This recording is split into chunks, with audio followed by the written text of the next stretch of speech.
Today we'll study another aspect of corporate governance, which is related to the allocation of control rights across investors, across different investors. So in practice, firms issue different types of securities.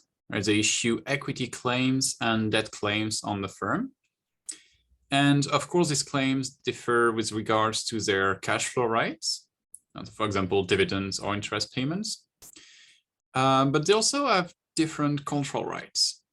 And not only that, but the allocation of control rights across equity and debt is dependent upon the state of the world, okay, the state in which the firm is. In particular, and more specifically, shareholders have control of the firm in good times, as long as everything's fine and the firm does not default on its debt obligations. But debt holders will have control in bad times. So following a default, there's going to be a shift in control. So first of all, it's a bit puzzling why firms in principle would issue different types of securities. And we saw last week that this can create some problems, including risk shifting. And the fact that some investors, in this case shareholders, who are in control, would have different risk-taking incentives compared to debt holders. And in turn, that can create value destruction. So it can be very detrimental to the firm. So that's the first thing. So firms issue different securities. And also there's this association between the payoffs of different securities and the control rights. So if you take the case of equity, you get payoffs in good times, as long as debt is repaid. And you also have control in good times. And for a debt claim is quite different. So the payoff is more safe, right? You're going to be paid with a larger probability, but you're only going to get control in bad times. Okay, so why is that the case? So today we're going to take the perspective of de Watt-Ripon and Tirole in this important paper, and we're going to understand that so these two features, the fact that there's multiple securities and that the allocation of control rights is contingent upon the state of the firm. This is going to matter for corporate governance in the sense that it's going to provide incentives to the management of the firm to do the right thing. Okay, so why is that the case? So the key insight is that shareholders and managers have congruent preferences, meaning that in general, their interests coincide. And specifically, they would like the firm to continue.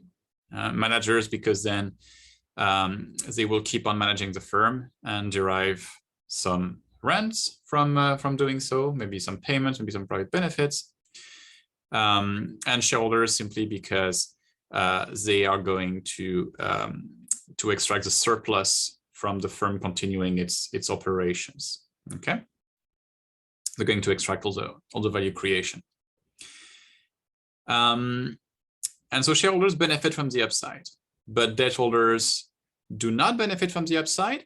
And as a result, their preferences with regards to some decisions, and in particular with respect to decisions to continue the firm's operations or to liquidate the firm, are going to be very different. Okay, so different investors have different preferences and would make different decisions. Okay, and of course, there's going to be different investors with different preferences only if you issue different securities. And so this perspective is referred to as a carrot and stick view of security design. So in this perspective, allocating control to shareholders is a carrot because managers like when shareholders are in control. And the stick would be to allocate control to debt holders because managers do not like when debt holders are in control because their interests are very different. Okay. All right, so how can we model this to try to understand what's happening and try to derive some additional insights? So I'm going to follow the presentation by Tyrol in a textbook. And so I refer you to this section of Tyrol's textbook. And it's a pretty nice presentation of the model because it's going to build on the baseline version of the Tyrol model that we studied 2 weeks ago. But it's going to add a few elements. Okay, so what are these elements? There's going to be a new stage that's going to be inserted in between the financing stage and the usual effort choice and output realization stage. Okay. So the manager is going to make another effort decision. So prior to making the other effort decision we're familiar with. Following this first effort, short-term profits will be realized. And again, we keep everything as simple as possible. They can take two values. And here everything is going to be deterministic. So very simple. So if the manager exerts low effort, and we're referring to the first effort, if effort is low, then short-term profits or output is simply going to be 0. If the manager exerts high effort, then short-term profits or output is going to be equal to RH. Okay. Now, why would the manager exert low effort? Because then it's going to extract some private benefits B0. And output RH, so we're going to make this assumption. So of course, it's going to be positive RH, and we also want it to be less than that. It's going to be clear a bit later why we're making this assumption. Okay, so that's the first stage of the model. After financing, after contracting, this is what happens. Pretty straightforward. The second stage of the model is the liquidation decision. Okay.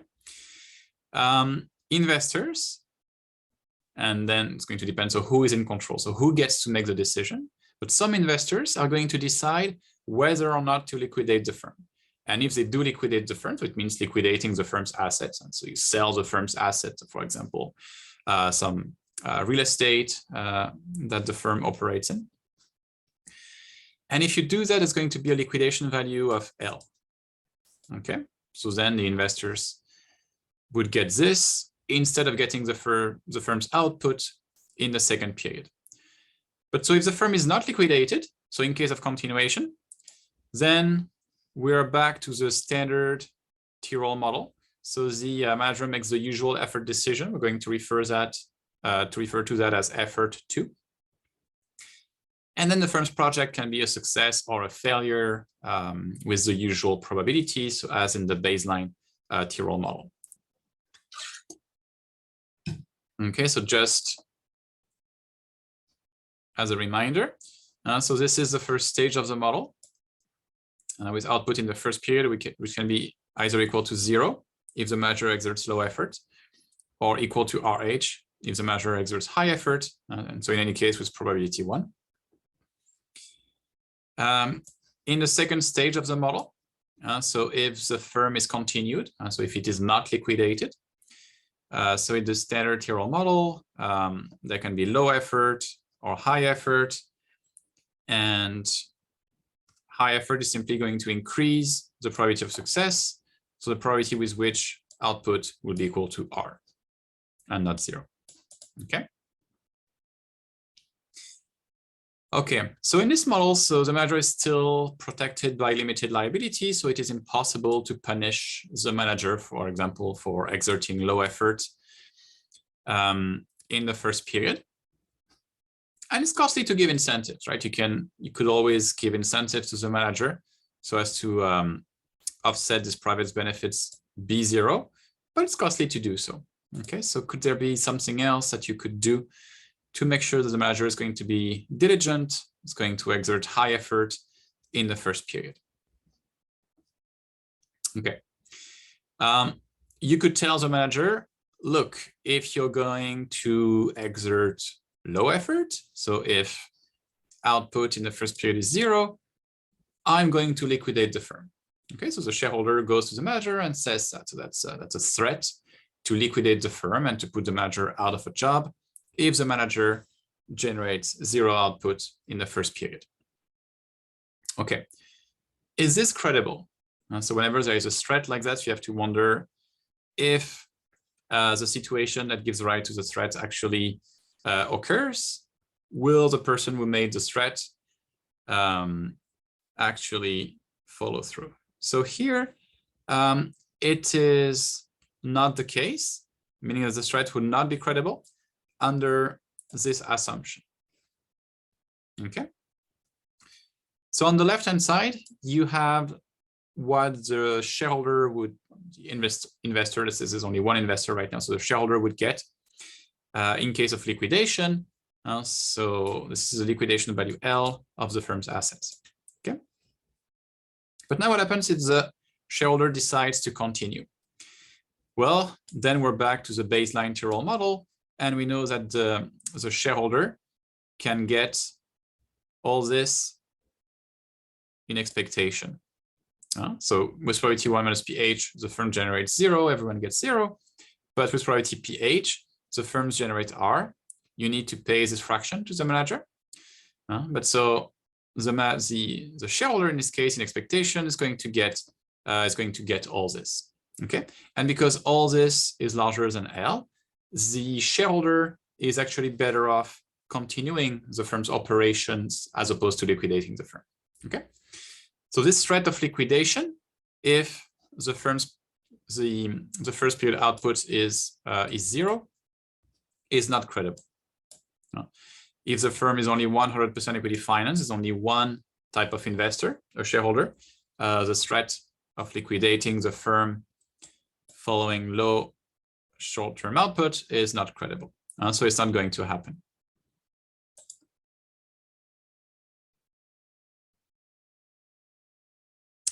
Okay, so what is the timeline of the model before we start solving the model? We can start at the very end.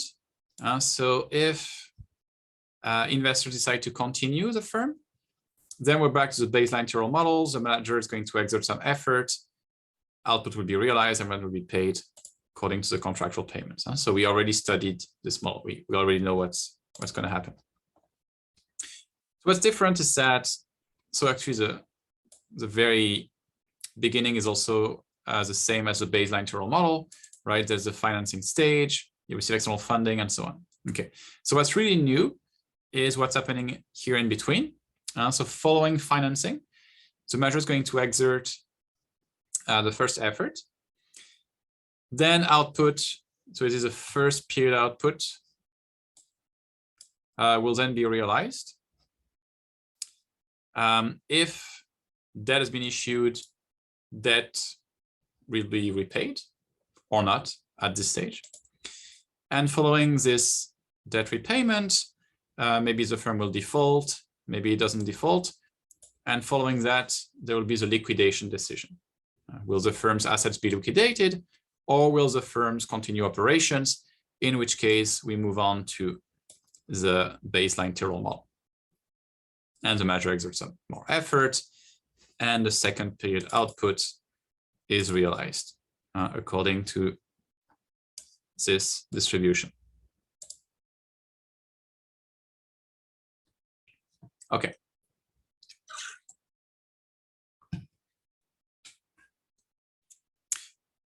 So here, so we're simply going to assume that investors have the bargaining power at the contracting stage, the financing stage.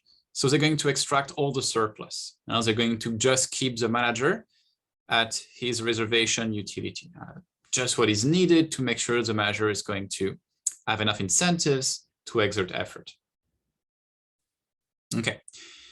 And so here we're going to postulate the following contingent control allocation. So this is really key to this model.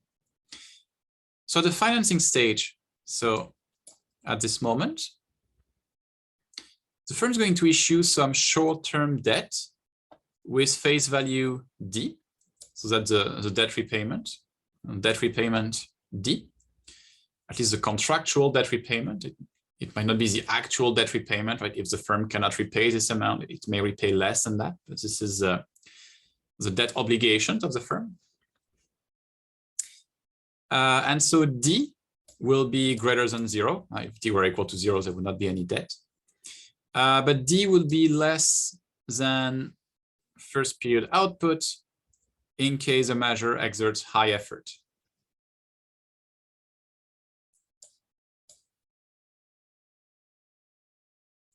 Okay, of course, if D were greater than this, then debt would never be repaid.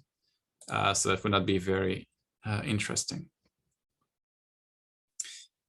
So if short-term debt, so if this amount D is fully paid back at this stage, at the debt repayment stage, then shareholders have control. Okay. But if not, if debt is not repaid, debt holders will have control and the whole debt issued becomes due. Okay, so debt holders take control of the firm and then they can liquidate the firm's assets should they wish to do so. Okay. All right, so that's a contingent control allocation. If debt is fully repaid, shareholders are in control. But if debt is not fully repaid, debt holders are in control. So whomever is in control following the debt repayment gets to make the liquidation decision. Okay, so what's happening in the second period? So at the so what is the effort to incentive constraints? So how do we ensure that at this stage the measure is going to exert high effort? Well, we already know, right? The payment that the measure is going to get if output is R in the second period must be at least equal to this. And because investors have the bargaining power, actually what's going to happen is that RB is going to be exactly equal to this. Okay, and if this is the case, then the manager has enough effort incentives for the second effort. Okay, so now we're going to assume that this is the case, and so that RB is equal to B over delta P.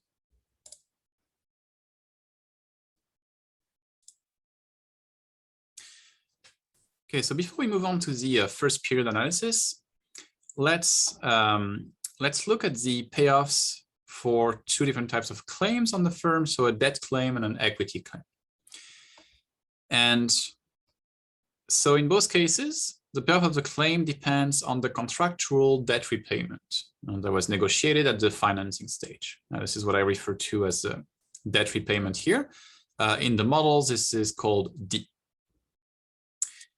Okay, so for the payoff of a debt claim, so what debt holders are going to receive, they're going to receive the debt repayment as long as the firm's output is at least equal to the debt repayment.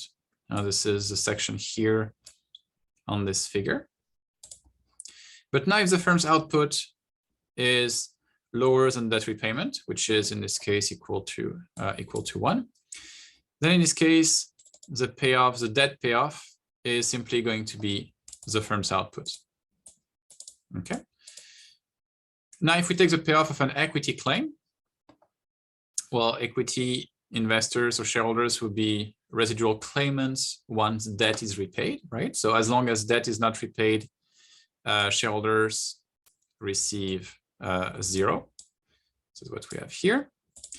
But once debt is repaid, so shareholders become the residual claimant, right? So whichever output is generated above the debt repayment goes towards shareholders. And this is what we have here. Okay. And now we're going to have this short-term debt repayment, D, which is going to be, as already specified, it's going to be positive, but it's going to be at most equal to the short-term or the first period output. Okay. So what's going to happen in the first period? So first of all, there's the, I can go back to the timeline. First of all, there's the effort decision. Okay. And here everything is deterministic following the effort decision. So if the manager exerts high effort, then in this case, the first period output will be RH. We have this. This is what we have here. So if the first period output is RH, then short-term debt D can be repaid, right? Because D is less than RH. And because debt is repaid, so there's no default.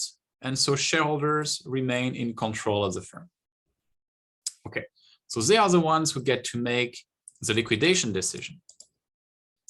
Now, if we go to the timeline after output is realized, the debt is debt repayment. In this case, debt is repaid following a high output, and shareholders get to make the liquidation decision.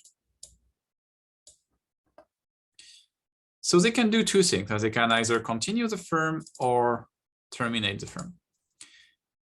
If they continue, so what do they get?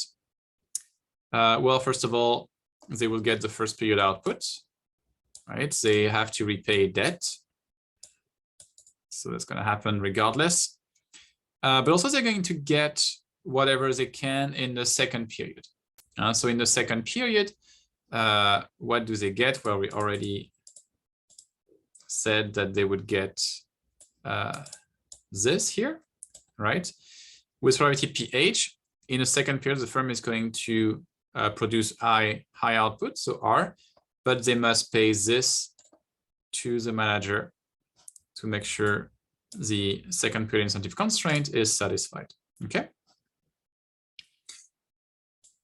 So yeah, so they get this in the second period as shareholders if they continue. Now, if they decide to terminate the firm, they are going to get the liquidation value of the firm's assets, which is simply L. So what is their optimal decision? Well, they're optimally going to decide to continue the firm if and only if what they get if they continue is greater than what they get if they liquidate the firm. Okay. And so the condition for the firm to continue operations is simply this. But is this true? Is this condition satisfied? Well, the answer is yes, right? Because we assumed that here.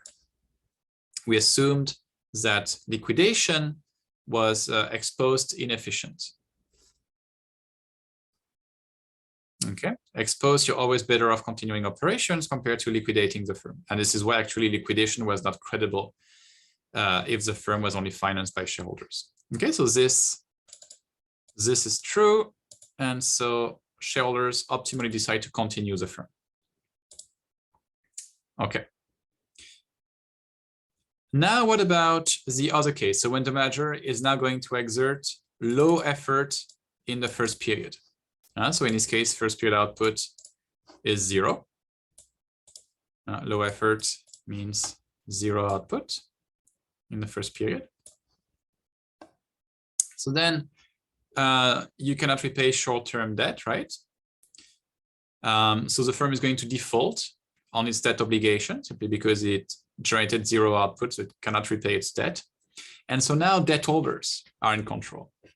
Okay. So they are the ones who get to make the liquidation decision. And of course, because the payoff of an equity claim is different from the payoff of a debt claim, they are, well, at least they may, we're going to see that they actually are going to make a different decision. So let's see, so what do they get if they decide to continue the firm?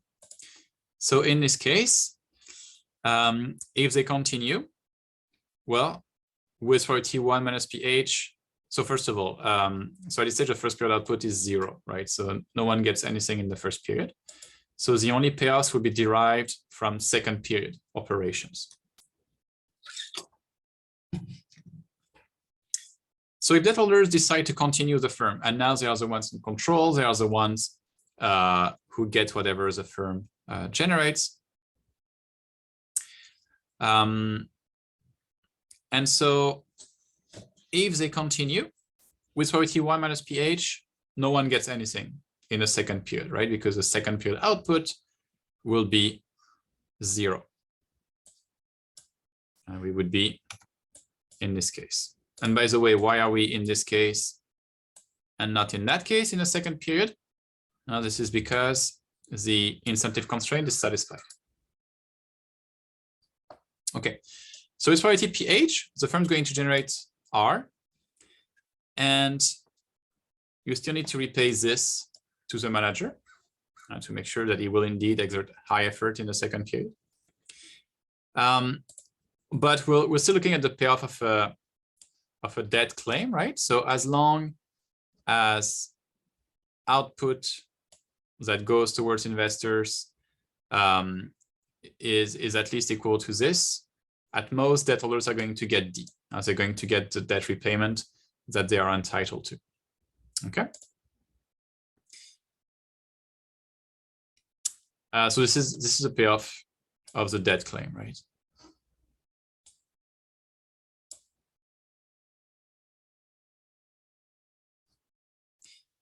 And that they get with priority pH, because once again, output is produced with priority pH. With priority 1 minus pH, everyone gets 0 in the second period. Okay, so what is this equal to? So we have to compare this to that, but we know that D is less than RH. Okay, and we also know that RH is less than, go back up, is less than this. Okay, so it means that D, that repayment, is less than this. Okay, and so because the debt repayment D is less than this, it means that the min is equal to D, and so the payoff, the expected payoff to debt holders is simply pH times D, what we have here. Okay. All right, so what if debt holders instead decide to terminate the firm? And so they liquidate the firm's assets, and so the firm is going to cease operations. So in this case, well, the firm is going to generate L. This is the liquidation value of the firm's assets. So debt holders can use that to repay themselves up to their date repayment. So their payoff still takes the form of a debt claim. And so they're going to get this. So here L plays the role of output. This is whatever the firm generates is the liquidation value of the firm's assets.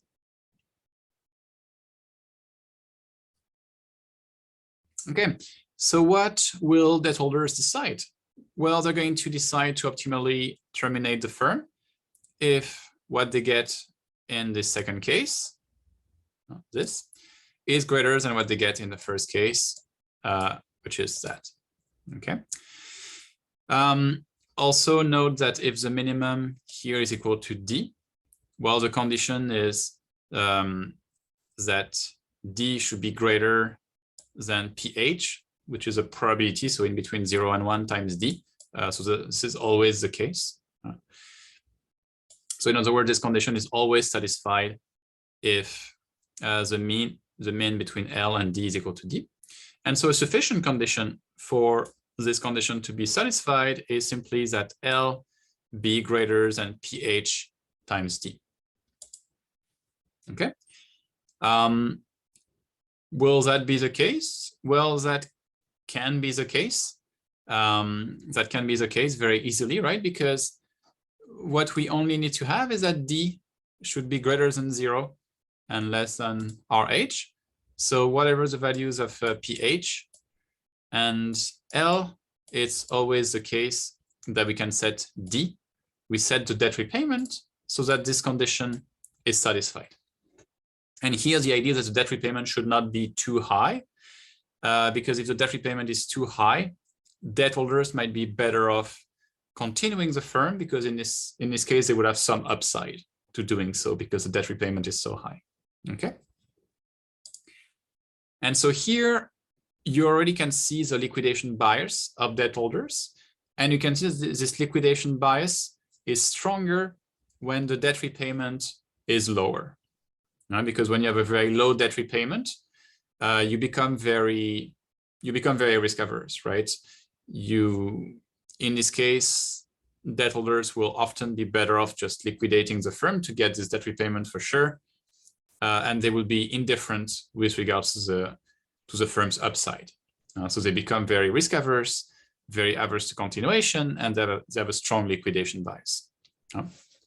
So just for the purposes of this model, debt holders will prefer to terminate the firm as long as this condition is satisfied, which can be the case as long as we set the debt repayment D sufficiently low, so that debt holders are better off terminating.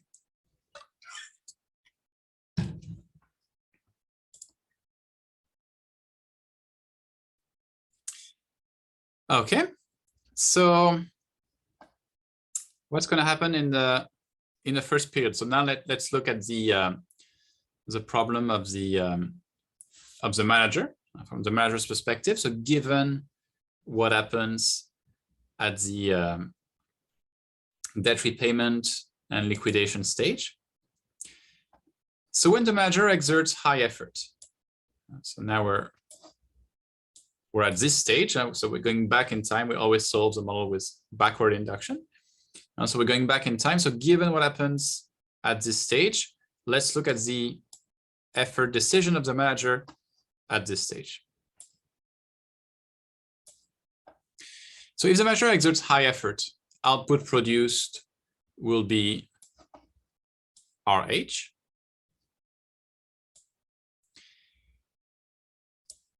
And so debt will be repaid, the project will be continued. And so what will the manager get in the end? So he will get access to the second period. And then in the second period, the manager will, the firm will succeed with priority PH, in which case output will be R, and the manager will get a payment of RB. Okay, we know that RB is equal to this. So the expected payoff to the manager in the second period will be equal to that. So here note that the manager does not receive any payment in the first period. So you don't even need to pay the manager in the first period to motivate effort in the first period. But the idea is that success in the first period is going to lead to continuation of the firm, which is going to give access to the manager to future payments. Okay, and we refer to that as carrier concerns. You don't exert effort because you derive any benefits from it right away, but because it's going to improve your future prospects. Okay, what happens now if the manager exerts low effort in the first period? Well, in this case, output is 0. The project is liquidated by debt holders who are in control, and the manager is going to get private benefits B0. And this is B0 that we have right here.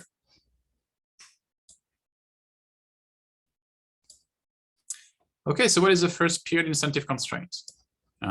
It's simply going to be the case that the manager must be better off exerting high effort in the first period, in which case he will get this, rather than exerting low effort, in which case he will get that.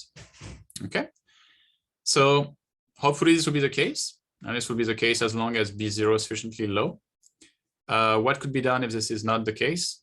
Well, you can always give the manager a bonus following a success in the first period, for example. Okay.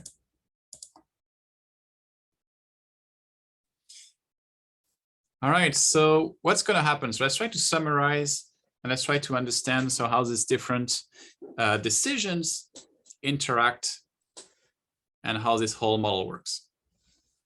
Okay, so at first, the manager is going to choose the first period effort, which can be either high or low. And of course, we know that in equilibrium, it will be high as long as this incentive constraint is satisfied.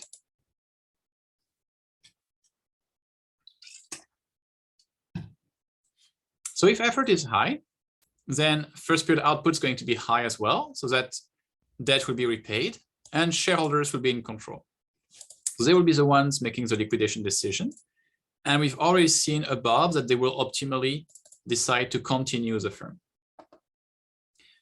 So then we move on to the second stage of the model.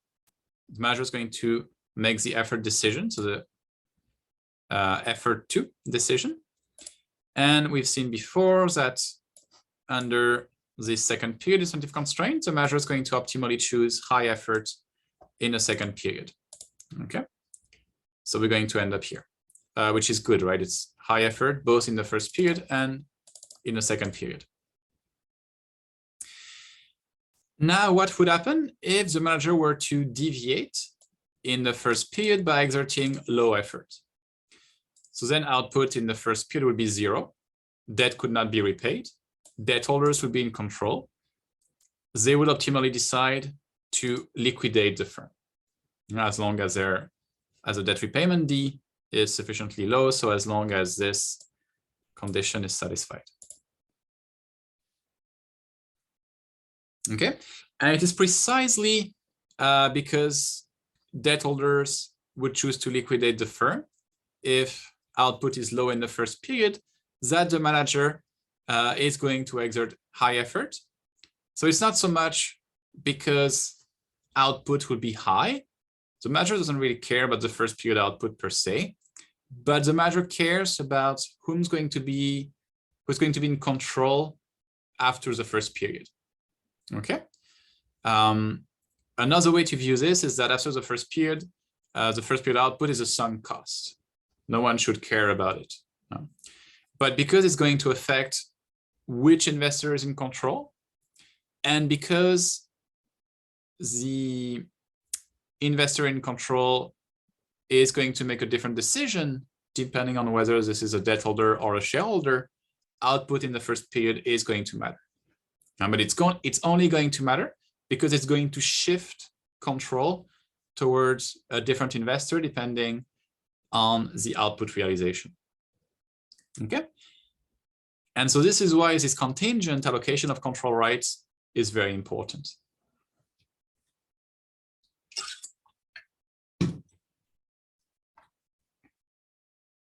All right, so let's summarize what we've learned. So in these models, shareholders optimally decide to continue. And this is true regardless of the amount of debt. It's also true if debt is equal to 0. This is what we had here, okay? And so shareholders have a continuation bias. Debt holders, so they have a very, very different preferences, right? Because of the structure of their payoff. So they don't get any upside, essentially, right? So they would be quite indifferent to the firm's upside. And so because they receive only this if they terminate the project, they will only decide to terminate the project if what they receive in case of termination is going to be greater than what they receive in case of continuation. But given that if we set D low enough, this condition will always be satisfied so that debt holders will always be happy to terminate the project. Okay. And so they have a liquidation bias, right? Even when it would be exposed efficient to continue the firm, they would rather liquidate the firm. And it's especially true when debt is low. If D is sufficiently low, this condition here, under which debt holders choose termination, is always satisfied.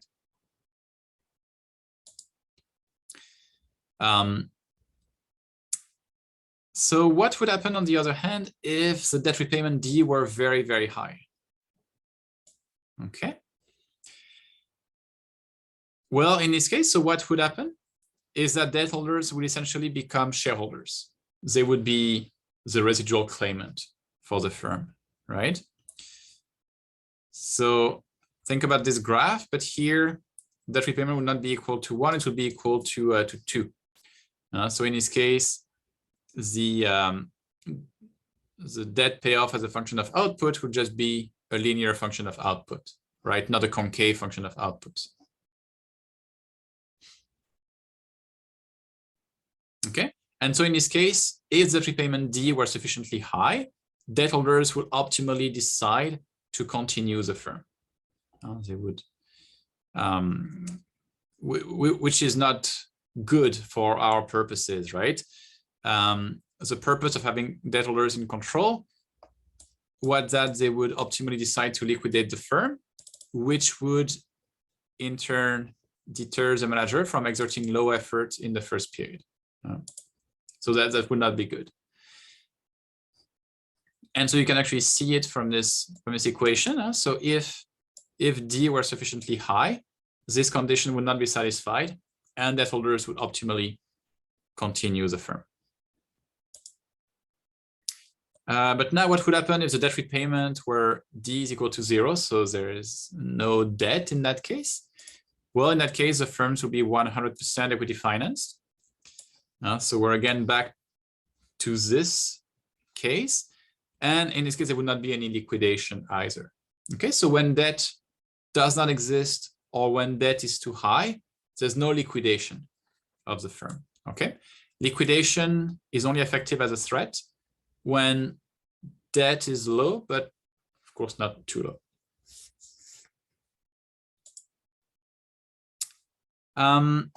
And so here the idea is that the credible threat of liquidation, and we've seen that this threat was not credible if the firm was only equity financed.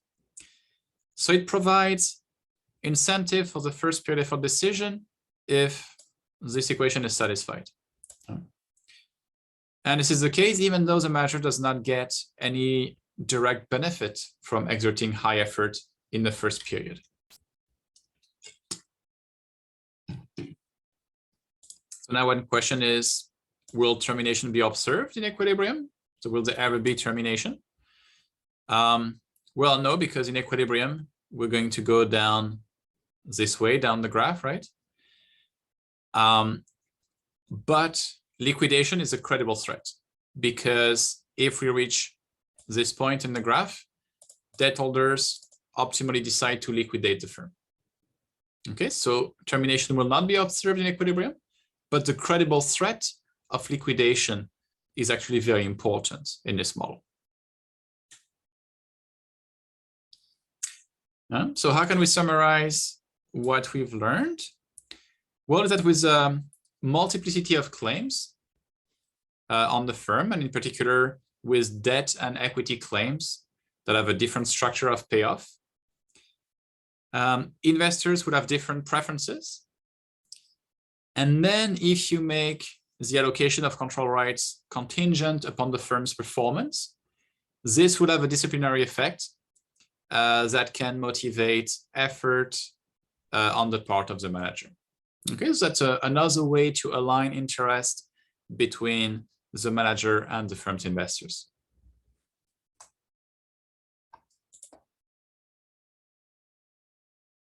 Okay, so you should read this chapter of the Tyrol textbook, and there's a few exercises for you to do as well.